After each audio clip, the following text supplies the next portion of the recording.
आज से तकरीबन एक अशरा पहले की कहानी है। मैं एक सफर में था तो सरे राह मुझे एक बूढ़ा मिला। खुदा झूठ न बुलाए तो उस बूढ़े की उम्र 80 बरस थी।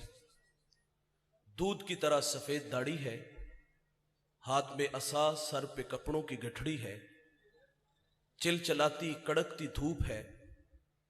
उस बूढ़े का सारा बदन पसीने से शराबूर था। मैंने उन्हें अपने साथ बिठा लिया और मैंने महसूस किया कि यह बूढ़ा जख्मी है और यह जख्म किसी पराये ने नहीं, अपने ने दिए हैं। मेरी उलझी उलझी बातें थी। मैंने कहा, बाबा जी कहां के इरादे हैं? उन्होंने मुझे मंजिल से आगाह किया। मैंने अर्ज किया कि करीब ही तो अड्डा था, आप गाड़ी पे बैठ जाते। तो फरमाते, मेरे पास किराया नहीं है। मैंने कहा, बाबा जी बेटे को साथ ले लेते। जब मैंने बेटे का कहा तो बूढ़े का लहजा टूट गया। छम छम आंखें बरसने लगी, होंठ कप कपाने लगे। मुझे रो के कहते, मौलवी साहब आज बेटे ने घर से निकाल दिया है। घर से वालिद को नहीं भाई, रब की रहमतों को निकाल दिया। ये नाराज गए तो अर्श का रहमान नाराज होगा, और अगर ये राजी है तो सोना रब राजी है। आपने 1000 बार उलमा से यह वाक्य सुन रखा है कि मूसा अलैहिस्सलाम एक दिन अल्लाह से अर्ज करते हैं, या अल्लाह जन्नत में मेरा हमसाया कौन होगा? तो फरमाया फलां कसाई। अब उसका अमल ढूंढने के लिए उसकी दुकान पे आए। अपने बारे में खबर नहीं दी कि मैं अल्लाह का नबी मूसा अलैहिस्सलाम हूं। उसके मेहमान बन के उसके घर तक आए।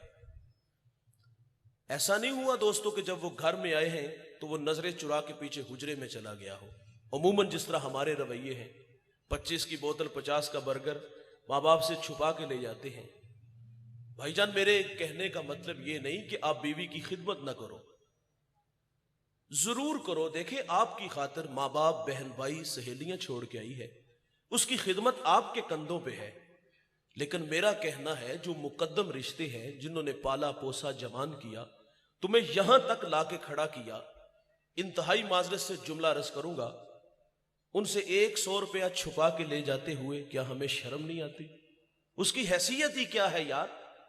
खैर मूसा अलैहिस्सलाम फरमाते हैं, हम घर में दाखिल हुए तो मैंने क्या देखा। उसने सबसे पहले लकड़ियां जमा की, आग जलाई, उस पर हंडिया रखी, अपने हाथों से खाना बनाया। और जब खाना तैयार हो गया तो एक चारपाई पे नहीफ सी गुड़िया थी, उसको उठाया और नवाले तोड़ तोड़ के उसके मुंह में रखे। आशिकों की तरह खिदमत कर रहा था उसकी। तो जब उसने खाना खा लिया तो उस बुढ़िया के लब हरकत में थे। तो पूछा, ये कौन है? तो उसने अर्ज किया कि ये मेरे माँ जी हैं। फरमाया, यार ये कुछ कह रही हैं। तो वो जेरे लब मुस्कुरा दिया। वो कहता, मेरी मां कहती है अल्लाह जन्नत में तुम्हें मूसा अलैहिस्सलाम का पड़ोस अता फरमाए। सुभान अल्लाह। वो कहता, भाईजान आप ही मुझे बताओ, कहां अल्लाह के नबी मूसा अलैहिस्सलाम और कहां मैं? तो मूसा अलैहिस्सलाम फरमाते, मैं तेरे सामने खड़ा हूं। ओ भाई, खिदमत नबी से मिला रही है। इनकी रजा में ही अल्लाह की रजा है। ये रूठ के चले गए तो अर्श का रहमान नाराज हो जाएगा। इनकी कदर जिंदगी में करो। हमने देखे हैं नकम्मे बच्चे जब दुनिया से चले जाते, कब्रिस्तान जाते, जूते उतार के जाते, पलटते हैं तो उल्टे कदम पलटते हैं, और खत्म के मौका पर पूरी मंडी के फल ला के सामने रख देते हैं। और जिंदगी में खिलाने का मिजाज रखो, जिंदगी में इज्जत देने का माहौल पैदा करो। ये एक बार आते हैं जवानों, दोबारा नहीं आएंगे। मेरा कहना है, ये माँ बाप जो होते हैं ये बोड़ के दरख्त की तरह होते हैं। मेरा ताल्लुक एक देहात से है। हमारे देहातों में जब लाइट चली जाए तो हम चारपाइयां उठा के बोड़ के दरख्त के नीचे आ जाते हैं। उसका साया घना होता है, उसका साया गर्मियों में ठंडा होता है, सर्दियों में गर्म होता है। नीचे बैठने वाले आसूदगी महसूस करते हैं।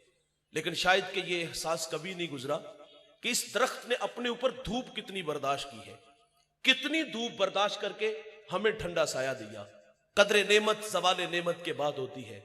उस दरख्त की कदर उस वक्त होती जब काट लिया जाए, हटा लिया जाए। मुझे बताइएगा, जहां कभी शजर था वहां आप चारपाई लेके जाओ, आसूदा होगे? दीवार का साया ढूंढोगे, आसूदगी नहीं मिलेगी। जवानों, ये माँ बाप जो होते हैं बोड़ के दरख्त की तरह होते हैं। ये सारे जमाने के दुख सारे जमाने की आजमाइशें, सारे जमाने की तकलीफें अपने ऊपर ले लेते हैं, लेकिन अपनी औलाद को तत्ती हवा नहीं लगने देते। मैं रात का मुसाफिर हूं, अक्सर लेट घर जाने का मिजाज रखता हूं। जब भी किसी बड़े शहर से गुजर होता है तो मैं देखता हूं रात 2 बजे 3 बजे लोग फैक्ट्रियों से काम से फारिग होके घरों की तरफ जा रहे होते हैं। उनमें बूढ़े भी होते हैं, जवान भी होते हैं। जवानों को देख के मुझे कभी भी ताज्जुब नहीं हुआ। बात समझ में आती है, इनके कुछ ख्वाब सपने हैं। ये हमसाए के घर से बड़ा घर चाहते हैं, हमसाए के घर में खड़ी गाड़ी से बड़ी गाड़ी चाहते हैं। ये शहर का, ये देहात का नुमाया शख्स बनने के लिए परदेश के धक्के भी खाता है, मिस्त्रियों के पीछे दाबड़े भी उठाता है, 8 से 18 घंटे मेहनत भी करता है। बात समझ में आती है, ख्वाबों की तकमील के लिए ये मुशक्कत और 18 घंटे की मेहनत है। ताज्जुब नहीं होता, ताज्जुब बूढ़ों को देख के होता है कि ये वक्त तो आराम का था, खिदमत करवाने का था, कदमों में चलने की सकत नहीं। फैक्ट्री जाते हुए 10 जगह ये साइकिल पे रुक करके सांस लेता है। क्या मुसीबत पड़ी है 18 घंटे काम करने की। फिर ये ख्याल भी रोक लेता है कि पेट लगा है, इसकी भी तो आग बुझानी है। जब उम्र देखता हूं कि मुंह में दांत नहीं, अनवाउ अकसाम के खाने फल खा नहीं सकता, ये बूढ़ा अपनी जात पे क्या खर्च करता होगा। सुबह चाय रस, रात को दलिया। अपनी जात पे 50 रुपए खर्च करने वाला 18 घंटे फैक्ट्रियों में काम क्यों करते हैं। मैं वालिदैन की अजमत को सलाम करता हूं। इनके पेशे नजर होता है, पहले बच्चे छोटे थे, स्कूल पढ़ते थे, अब कॉलेज में, यूनिवर्सिटियों में पढ़ते हैं, अब तालीमी अखराजात बढ़ गए।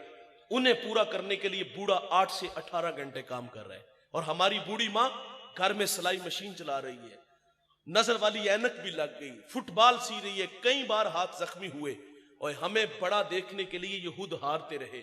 और इनके पेशे नजर ये भी होता है कि कल को हमारे बच्चे हमारी जगह पे ना आके खड़े हों, हमें बड़ा देखने के लिए ये हारते रहे। और यार, जब हम बड़े हुए तो माँ बाप छोटे हो जाते। माँ बाप तो कोई इंग्लिश का कोई टेढ़ा मेढ़ा लफ्ज बोल देना, औलाद मजाक उड़ाती है। 4 क्लासा पढ़ लेने तो गल करना तो पता होता। और कभी माजी के औराक पलट के देखे हैं, वो रत जगे, वो माजी की तलखियां याद नहीं, आज हमें कहां ला के खड़ा किया। तो आज माँ बाप छोटे हो गए, हम बड़े हो गए। और आज तो यार औलाद तारुफ कराते हुए शर्माती है। मेरी दीवार के मुत्तसिल मेरा हमसाया जूते गांठ गांठ करके उसने बच्चों को पढ़ाया। लाहौर चले गए, ये बूढ़ा देहात से सौगात लेके चला गया, गुड़ गन्ना वगैरह। और उस दिन उसके दोस्त भी आए हुए थे, मुलाकात करके बाहर आने लगा तो किसी दोस्त ने कहा ये बूढ़ा कौन है, तो वो कहता ये देहात में हमारा मुलाजिम है। और माँ बाप हमारी खिदमत नौकरों की तरह करते हैं, लेकिन नकम्मी औलाद को तो नौकर नहीं समझना चाहिए। और हमें बड़ा देखने के लिए खुद हारते रहे। आज हम बड़े हुए तो माँ बाप छोटे हो गए, तारुफ कराते हुए भी शर्माते हो। मैं कहता हूं तुम बहुत बड़े अल्लामा हो, बहुत बड़े मुफ्ती हो, बहुत बड़े पीर हो, बहुत बड़े सियासतदान हो, बहुत बड़े सरमायादार हो। जब घर जाओ ना तो ये सारे स्टार उतार के जाया करो। जब घर जाओ तो वही पुराना 25 साल पुराना बबलू बन के जाया करो, और जो तुम्हें मां प्यार से पप्पू कहती थी वो बन के जाया करो। लेकिन हम घर में भी जाते तो बड़े बन के जाते हैं। हुस्न ये है कि इनके कदमों में जाओ तो छोटा बन के जाओ। इमाम आजम कितना कादावर शख्स है। मां कहती बेटे मैंने फला बूढ़े आलिम से मसला पूछना है, सवारी तैयार करो। तो इमाम आजम ये नहीं कहते कि मां इस शहर का सबसे बड़ा मुफ्ती तेरा बेटा है, सवाल करो जवाब मिलेगा, दलाइल के अंबार लगाऊंगा, तशफ़ी हुई तो ठीक, नहीं तो जैसे आपकी मर्जी। या उनके पास जाने से मेरी तौकीर कम होती है। दलाइल नहीं देते, बचपने की मासूमियत ले आते। मां को सवारी तैयार करते, मां को सवारी पे बिठाते, खुद नुकेल पकड़ते, आगे आगे खुद चलते और उस आलिम के दरवाजे तक पहुंचते। और वो भी शर्मिंदा होते कि ये तो मुझसे कादावर है, बड़े आदमी है। तो माँ बाप के पास जाओ तो बड़ा बन के नहीं, छोटा बन के जाया करो। जवानों, इनकी कदर इनकी जिंदगी में करो। ये दुनिया से नाराज चले गए ना तो अर्श का रहमान हमसे नाराज होगा, और अगर राजी है तो सोना रब राजी है। आपने 1000 बार ये सुना नहीं उलमा से, मेरे रसूल सल्लल्लाहु अलैहि वसल्लम यमन की तरफ मुंह करते हैं, कमीज के बटन खोलते हैं, लंबे लंबे सांस लेते हैं और क्या फरमाते हैं, इन्नी लाजिदु रिहर रहमान, मुझे यमन की तरफ से यार की खुशबू आती है। जानते हो वहां कौन रहता था? वहां हजरत अवैस करनी रदी अल्लाह ताला। सारी जिंदगी हुजूर से मुलाकात नहीं कर सके, शर्फे सहाबियत से मुमताज नहीं हो सके, लेकिन उन्होंने खैरुत ताबईन का लक़ब पाया। उन्हें ये एजाज मिला कैसे भाई? उनकी एक बूढ़ी मां थी, आंखों से नाबीना थी, पीछे कोई खिदमत करने वाला नहीं था, खिदमत ने रोक लिया। और मेरे रसूल सहाबा से फरमाते तुम्हें जब कभी अवैस मिले ना तो उससे कहना कि मेरी उम्मत की मगफरत की दुआ करना। पता चला जो बेटे फरमा बरदार होते हैं वो मुस्तजाबुद्दावात बनते हैं। बायजीद बुस्तामी तसव्वुफ का बहुत बड़ा इमाम गुजरा है। एक दिन माँ से कहा माँ इजाजत दो, रब को राजी करना है। तो माँ ने कहा बेटे शौक से जाओ, हसीनों के ख्वाब नहीं देखे कि माँ को नाराज किया। शौक क्या है? रब को राजी करना है। फरमाते दौड़ लगा दी उसकी तलब तड़ब में, जंगलों में, बयाबानों में, वीरानों में, गारों की तन्हाइयों में इतना नाम लिया कि हस्ती ही मिटा दी। 12 साल अल्लाह की तलब में तड़पने वाला कहते एक दिन सफर में था तो सरेरा घर आया, जी चाहा कि माँ की कदम बोसी करता चलूं। सर्दियों की ठिठुरती रातें हैं, कहते दस्तक देने लगा तो एक आवाज सुनाई दी गई, बायजीद अगर माँ को सुख नहीं ना दिया तो दुख भी ना दो। ये वक्त उनके आराम का है। ये आवाज हमसाये की नहीं थी, ये आवाज किसी फरिश्ते की नहीं थी, ये आवाज अपने जमीर की थी। फरमाते इस ख्याल ने रोक लिया कि माँ बेदार होगी, कदम चूम के मंजिल की तरफ बढ़ूंगा। फरमाते तहज्जुद का वक्त हुआ, नाली से पानी बाहर आया, मैं जान गया कि माँ बेदार हो गई है। कहते दस्तक दी, अंदर से आवाज आई कि बेटे बायजीद ठहरो मैं आ रही हूं। दरवाजा खोला गया। फरमाते माँ ने मेरी हालत देखी, तन पे पैरहन फटा है, एड़ियां भी फटी हैं, दाढ़ी में राख अटी है। माँ ने देखा, कलेजा पसीज आया और यूं हाथ उठा लिए, कहा मालिक मैंने बायजीद को तेरी राहों में भेजा था और तूने अभी तक इसको अपना कुरब नहीं अता किया। बायजीद कहते वल्लाह ये माँ के मीठे बोल थे कि मेरी एक तसव्वुफ की मंजिल जो चिल्लों और मुराकबों से भी हल नहीं हो रही थी, माँ के हाथ उठने की देर थी कि मेरी रुकी हुई मंजिल उसी वक्त हल हो गई। आप फरमाते मालिक तुझे जंगलों से ढूंढ रहा हूं, तू तो मेरी माँ के पास रहता है। जिसने जो भी पाया है जवानों खिदमत से पाया है, इज्जत से पाया है। सुनिए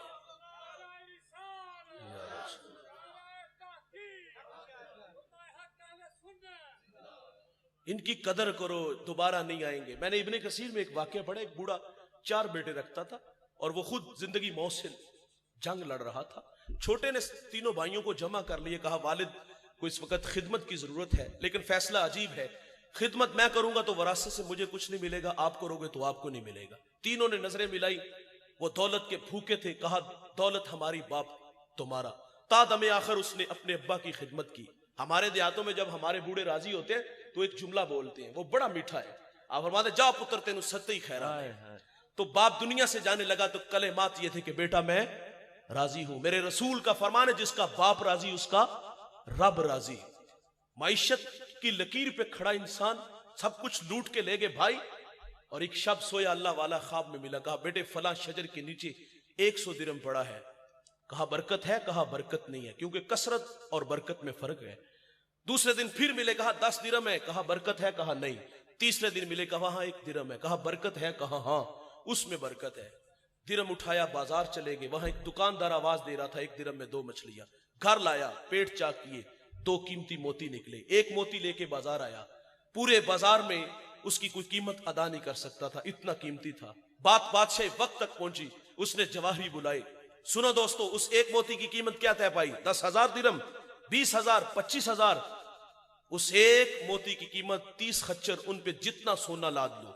1 मोती की कीमत तय पाई, सोना घर ले गया। बादशाह ने दोबारा बुला लिया, कहा तेरे पास और कोई कीमती मोती? कहा हाँ है। कहा क्या लोगे? कहा अब रेट डबल हो गया है, 60 खच्चर मोती उस पे सोना लाद के ले गया। यकीनन उस शहर का बादशाह के बाद सबसे अमीर शख्स वो ठहरा। कौन जवानों? जिसने अपने बूढ़े बाप की खिदमत की। और ये दौलत ही सब कुछ नहीं होती, ये टगई सब कुछ नहीं। माँ बाप बहुत बड़ी दौलत है और इनकी कदर करो। हमने देखा जब वरासत तकसीम होती है तो भाइयों के झगड़े देखने वाले होते हैं, फलां फैक्ट्री फलां कारखाना तू ले गया और मुझे गली में छोड़ आया। जायदाद पे वरासत पे झगड़े, बचपन में झगड़ा होता था माँ मेरी है बाप मेरा है, काश के ये बुढ़ापे में भी होता, लेकिन ये बुढ़ापे का झगड़ा नहीं। बुढ़ापे में झगड़ा दौलत पे लड़े, और जब माँ बाप की बारी आती तो तमाशा देखने वाला होता है। कोई कहता कि मेरे बच्चे छोटे छोटे हैं, घर छोटा है, कोई कहता मेरे खर्चे ज्यादा है, कोई कहता कि मेरे 4 महीने तू निकलवा दे, कोई कहता बूढ़ा खांसता है तो बच्चों की नींद खराब होती है। और ये बात करते हुए हमें शर्म नहीं आती? और तुम्हारे पास बाप के लिए रहने के लिए एक चारपाई नहीं, 2 वक्त का देने के लिए खाना नहीं, आज कहते हो कि मुझसे बूढ़े का खर्चा नहीं बर्दाश्त होता, मेरे बच्चे ज्यादा हैं, खर्चे ज्यादा हैं। कभी माजी की तरफ पलट के देखो, 5 भाई थे तुम और एक अकेला कफील था तुम्हारा, 8 से 18 घंटे काम करता रहा तुम्हें बड़ा देखने के लिए, एक जैसा लिबास दिया, एक जैसा खाना दिया और तुम्हें एक जैसी इज्जत दी, तुम्हारे स्टेटस का भी ख्याल रखा। और आज एक बाप को तुम पाल नहीं सकते, एक मां के लिए तुम्हारे पास 4 पैसे नहीं कदर करोगे तो रहमान तुम्हें दुनिया में रुसवा करेगा। मेरे रसूल का फरमान है, अला उनब्बिउकुम बि अकबरिल कबाइर, सहाबा मैं तुम्हें बड़े बड़े गुनाहों की खबर ना दूं। अर्ज की आका इरशाद फरमाइए, फरमाया अली इशराकु बिल्लाह, अल्लाह के साथ किसी को शरीक ठहराना, व उकूकुल वालिदैन, वालिदैन की नाफरमानी करना, व कौलु ज़ूर, झूठी गवाही देना। बड़े गुनाहों में जवानों एक गुनाह माँ बाप की नाफरमानी है। तिरमिज़ी की रवायत, अबू हुरैरा रावी, बाबुल फित्न में यह रवायत मौजूद है। मेरे नबी फरमाते जब मेरी उम्मत में 15 बुरी खसलतें आ जाएंगी, रीहन हमराउ, फरमाए उम्मत इंतजार करे सुरख आंधियों का, व जलजलातिन, जलजलों का, फरमाए इन्हें जमीन में दंसा दिया जाएगा और आसमान से भी ताबड़तोड़ हमले होंगे। वो 15 बुरी खसलतें कौन कौन सी हैं? फरमाए इज़्ज़तु खिज़ल फ़ैउ दुवलन, फरमाए जब हुक्मरान तबका सरकारी खजाने को दोनों हाथों से लूटना शुरू कर देगा। वल अमानतु मगनमन, जिसके पास अमानत रखी जाएगी जाती माल समझ के हड़प कर जाएगा। वस ज़कातु मगरमन, मालदार लोग ज़कात देने छोड़ देंगे। व तुअल्लिमु लिगैरिद्दीन, उलमाए दीन दुनिया के तलबगार बन जाएंगे। व अता रजुलु इमरतहु, आदमी बीवियों के फर्मा बरदार होंगे। व अक्का उम्मुहु, माओ के नाफरमान हो जाएंगे। व अदना सदीकहु, दोस्त के साथ हुस्न सलूक से पेश आएंगे। व अक्सा अबाहु, बाप के साथ बदसलूकी करेंगे। व शुरिबतिल हुमूर, शराबे आम होंगी। इस उम्मत का अव्वल आखिर पे लान तान करेगा। फिर क्या होगा? सुरख आंधियां चलेंगी। फिर क्या होगा? जलजले आएंगे। फिर क्या होगा? इन्हें जमीन में दंसा दिया जाएगा। फिर क्या होगा? आसमान से यालाबारी होगी। कब जवानों? जब माँ बाप औलाद के रवैयों से नाला होंगे। कब जवानों? जब माँ बाप दुखी हो जाएंगे औलाद के रवैयों से। एक सहाबी ने हुजूर से अर्ज किया, हुजूर कयामत कब आएगी? कोई निशानी इरशाद फरमाए। तो मेरे आका फरमाते जब माएं जलील हो जाएंगी तो कयामत आ जाएगी। ये घर घर की कहानी है। मैंने एक खातून से मुलाकात हुई, मेरी रिश्तेदार थी, उतरा हुआ चेहरा देखा तो मैंने कहा बहन खैरियत? तो फूट फूट के रोने लगी। कुछ आंसू थमे तो मैंने फिर सवाल किया खैरियत है? तो मुझे फरमाती आज बेटे ने मुंह पे थप्पड़ मारा है। हाथ पकड़ के सर पे रखा, करीब था कि फट जाता। फरमाया जब औलाद नालायक हो जाएगी, रहमते खुदावंदी रूठ जाएगी। ये दोस्त को देखकर बाहें फैलाएंगे, बाप को देख के रास्ता बदल लेंगे। और आज हम उस दौर से गुजर रहे हैं। पहले माँ बाप डरते थे कि औलाद नाराज हो जाएगी, घर छोड़ जाएंगे, खाना खाना छोड़ देंगे। अब माँ बाप का ये डर नहीं कि खाना नहीं खाएंगे, घर छोड़ जाएंगे। अब माँ बाप का, अब तो नालायक अच्छे होटलों से खाना लाके सामने बैठ के खाते हैं। अब माँ बाप का डर ये है कि अगर कोई बात की तो कहीं मुंह पे थप्पड़ ना मार दे। ये है हमारे रवैये। जवानों इनकी कदर करो, नहीं आएंगे दोबारा। मेरे रसूल फरमाते जन्नत तुम्हारी माँ के कदमों तले है। और अमल रसूलुल्लाह ने हमें फिर करके भी दिखाया। मुसल्ले पे खड़े हैं, हद्दे नजर अस्हाब हैं, हुजूर की आंखें बरसने लगी। ये मक्की दौर नहीं, मदनी दौर है। यहाँ आदाब की आयतें उतर चुकी हैं। यहाँ सहाबा कितार अंदर कितार खड़े हैं, हुजूर मुसल्ले पे हैं और अपनी बिछड़ी माँ याद आ गई। मिसाल दूंगा यार, जिसने दुखों का दौर देखा हो ना, खुशहाली आई तो इंसान आरजू करता है काश कि आज मेरे माँ बाप होते तो ये इज्जत वाली मसनद पर बैठे हुआ भी देखते। मेरे एक दोस्त ने गाड़ी ली, मैंने मुबारकबाद पेश की तो आंखें बरसने लगी। मैंने कहा ये खुशी की आंसू है या माजी की कुछ तलखियां हैं? तो वो कहता एक जमाना था कि मेरी माँ बीमार हो गई और मेरे पास इतने पैसे नहीं थे कि मैं माँ को गाड़ी पे बिठा के हॉस्पिटल ले जाता। वो कहता माँ को गधा गाड़ी पे बिठाया और माँ रास्ते में ही जिंदगी की बाजी हार गई। वो कहता आज सब कुछ है, माँ नहीं है। और इंसान ढूंढता है उन्हें। मैं 1997 में किबला रजा साकिब मुस्तफाई साहिब के पास दीन सीखने आया और मेरी माँ ने आरजू की बेटा जिस तरह ये अल्लाह रसूल की लोगों को बातें सुनाते तू भी सुनाया कर। 2 साल के बाद वो अल्लाह के पास चली गई। ये ख्वाब सपना था उनका, मैंने दौड़ लगा दी और 2 साल बाद दाई अजल को लब्बैक कहा, अल्लाह के पास चली गई। हम राजी बर रजा हैं, जो भी आया है उसने जाना है, लेकिन जाने वाले याद बड़ा आते हैं, तड़पाते बड़ा है। वो क्या किसी ने कहा था कि मरने वाले ये बात क्या जाने, जीने वालों पे क्या गुजरती है। अपनों के बगैर जिंदगी और बिलखुसूस ये माँ बाप का रिश्ता बड़ा महबूब रिश्ता है और ये कदम कदम पे तड़पाते हैं। 2 साल बाद चली गई, मैंने दौड़ लगा दी। आज पूरे पाकिस्तान में अल्लाह ने इज्जतों से नवाजा है और मोहब्बतों से नवाजा गया हूं, लेकिन कभी कभी ये आंखें उस बूढ़ी मां को ढूंढती हैं। काश कि आज मेरी अम्मा होती तो मैं रसूलुल्लाह की बातें सुना रहा होता, वो कहीं पर्दे में बैठ के मुझसे हुजूर की बातें सुनती तो मेरा कद किस कदर बढ़ जाता। इंसानी फितरत है यार, इंसान ढूंढता है उन्हें रिश्ते कि कभी अचार से रोटी खाते थे, आज दस्तरखान पे अनवाउ अकसाम के खाने फल हैं। कभी पास साइकिल नहीं था, आज जहाजों का सफर है। कभी गली मोहल्ले में कोई जानता नहीं, आज पूरी दुनिया में शोहरत है। तो इंसान उन्हें ढूंढता है, काश वो होते तो सर पे इज्जत की दस्तार देखते। मेरे रसूल मुसल्ले पे खड़े हैं, हुजूर को बिछड़ी मां याद आई। मेरे रसूल की वालिदा कब बिछड़ी? जब हुजूर की उम्र 6 साल थी और अब्वा नामी एक छोटी सी बस्ती आई जहां सैयदा आमिना रदी अल्लाह ताला अन्हा आकर के रुक जाती हैं। आपको बुखार ने आ घेर लिया और आप जान गए कि ये बुखार मेरी जान ले लेगा। वक्त रुखसत उम्मे ऐमन से कहा कि मेरे बेटे मोहम्मद को बाहिफाजत अब्दुल मुत्तलिब तक पहुंचा देना। फिर हुजूर को पास बुला लिया। उधर बचपने की मासूमियत, पेशानी में नबूवत का नूर, माँ बेटे में खूब सी जाती है। 2-1 बातें की और फिर हमेशा के लिए पहाड़ों में सो गई। फरमाती बेटा कुल्लु हय्यिन मय्यितुन कुल्लु जदीदिन बालिन कुल्लु कबीरिन यफना व आना मैततुन व जिक्रा बाकिन व वलदतु तुहरा। फरमाया बेटे हर नई चीज ने पुराना हो जाना है, हर बाकी ने फना हो जाना है। फरमाया बेटे मैं भी जा रही हूं, लेकिन सुनो मेरा जिक्र बाकी रहेगा, वो इसलिए कि मैं तेरे जैसा सोना मोहम्मद छोड़ के जा रही हूं।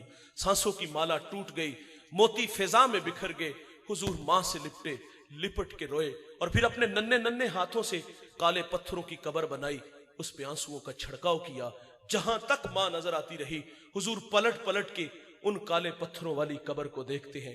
मैंने सैयदा आमिना के मजार की 2 दफा जियारत की है।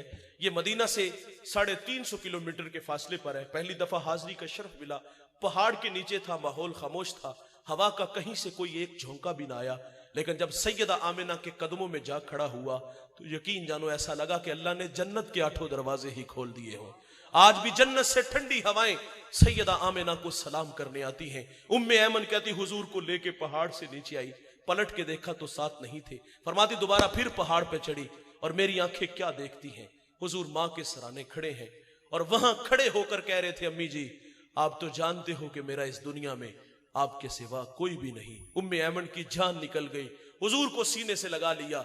आका फरमाया करते थे उम्मे ऐमन मेरी मां के बाद मेरी मां लगती है। आज मुसल्ले पे खड़े हैं, बिछड़ी मां की याद ने मेरे रसूल को तड़पा दिया और कलाम किया सहाबा से। फरमाया काश के आज मैं मोहम्मद की मां जिंदा होती, मैं तुम्हें नमाज़े इशा पढ़ा रहा होता, उसमें सूरत फातिहा की किरात भी कर चुका होता। मेरी वालिदा को मुझसे कोई काम याद आ जाता, वो मस्जिद नबवी के दरवाजे पे आके कहती इब्नी मोहम्मद, बेटे मोहम्मद मेरी बात सुनो। हुजूर फरमाते नमाज तोड़ के पहले अपनी मां की बात को सुनता। भाईजान माँ बाप बहुत बड़ी दौलत है, इनकी कदर करो, इनकी जिंदगी में करो। 5-7 मिनट में गुफ्तगू समेटने लगा हूं। देखिए साहिब ये एक बार आते हैं दोबारा नहीं आते और इनकी कदर इनकी जिंदगी में ही है। चले जाएंगे तो आप जिंदगी से रास्ता मांगोगे, जिंदगी आपको रास्ता नहीं देगी, दीवारों से टक्करे मारोगे लेकिन रास्ता नहीं मिलेगा।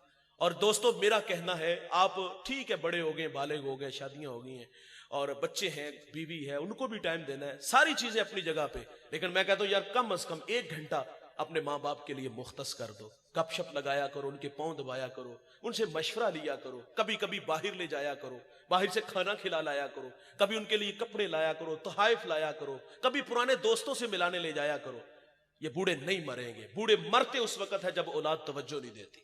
क्योंकि जब हम खुद कफील होते हैं ना तो फिर हमारा वालिदैन से राब्ता बिल्कुल खत्म हो जाता। गुजरते कभी सलाम ले लेते और हम समझते शायद कि ये हमारी राहों में इसलिए बैठते हैं, हम महाना कोई ने 500,000 देते शायद कि इसलिए रुक जाते हैं। ओ नहीं, और झल्लो ये तुम्हारी दौलत के भूखे नहीं होते, जिंदगी में बड़ा पैसा कमाया होता है और वो पैसा आप पे ही खर्च किया होता है।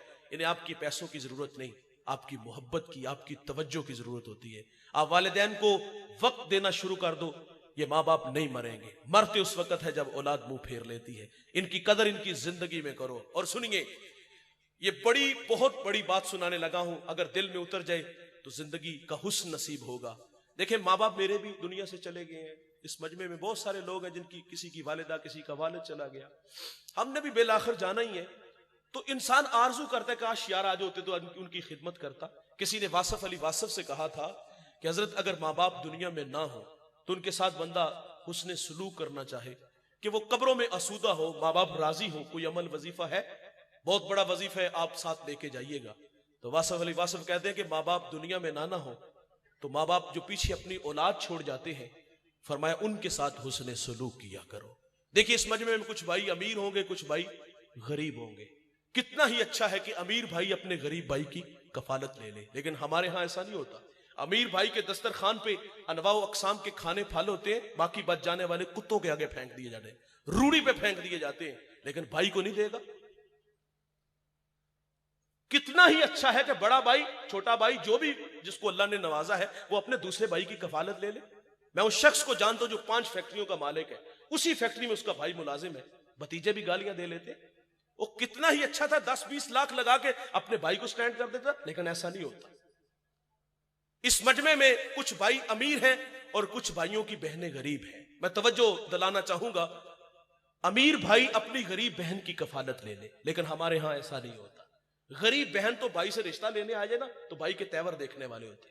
वो कहता तुझे जुर्रत कैसे हुई है, तू अपनी औकात तो देख, तू तो मेरी बेटी को 2 वक्त का खाना नहीं दे सकती और राज़िक तू है भाई। इतना रौनक, इतना तकब्बुर। हमारा कहना है बहनें वली बना देती हैं, और बहनें जो होती हैं ये मां का रूप होती हैं। अगर दुनिया में मां बाप ना हो तो बहनों के भाइयों के लिए हाथ उठे रहते हैं, लेकिन 6-6 महीने हमारे घरों में नहीं आती, हमें कभी इनकी याद भी नहीं आई। कभी ये साल बाद छुट्टियों में बच्चे लेके घर आ जाए ना तो भाई के तेवर देख के 2 दिन बाद वो वापस चली जाती। ये है हमारे राब्ते।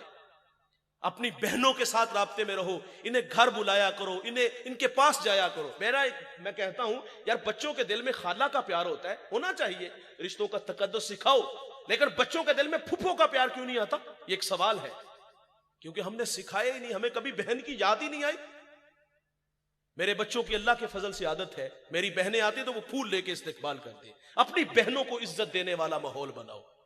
अगर अपने चाहते हो कि माँ बाप कब्रों में आसूदा हो तो फिर अपने गरीब बहन भाई, दुखी बहन भाइयों का ख्याल रखो। मैंने पिछले दिनों, ये आखिरी बात है, गुफ्तगू समेट लेते हैं, एक बहुत बड़े मजहबी स्कॉलर का लेक्चर सुना।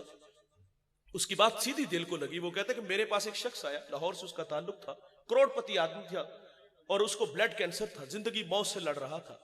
उसने दुआ की दरखास्त की कि मेरे लिए कोई दुआ करे, अल्लाह मुझे जिंदगी बख्श दे। तो कहा कहां से आए हो? कहा लाहौर से। अबाई शहर पूछा तो यही आपका शहर है, फैसलाबाद था। वो फैसलाबाद के किसी देहात का रहने वाला था। तो कहा कि वहां को तेरे अजीज रिश्तेदार हैं? कहा हाँ, वहां मेरे चचा ताए बहनें भी हैं।